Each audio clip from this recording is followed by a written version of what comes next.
యద్యప్యేతేన పశ్యంతి లోభోపహతచేతసః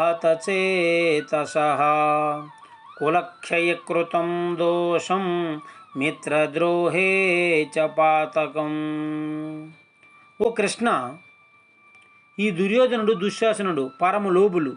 వారికి రాజ్యకాంక్ష, పదవీకాంక్ష, రాజ్య సుఖాలు తప్ప మరొకటి తెలియదు. వీళ్ళ మనసులు భ్రష్టు పట్టాయి. వీరు బంధువులకే కాదు తమ మిత్రులకు కూడా ద్రోహం చేస్తున్నారు. ఎక్కడెక్కడ రాజులను పిలిపించి ఈ యుద్ధంలో చచ్చేటట్లు చేస్తున్నారు. ఈ పాపాత్ములకు తాము చేస్తున్నది తప్పు, ద్రోహము, పాపము అని తెలియదు.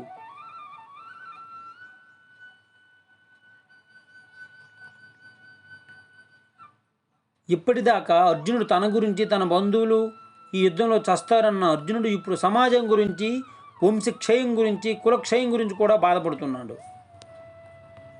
ఇదంతా మోహమాయ.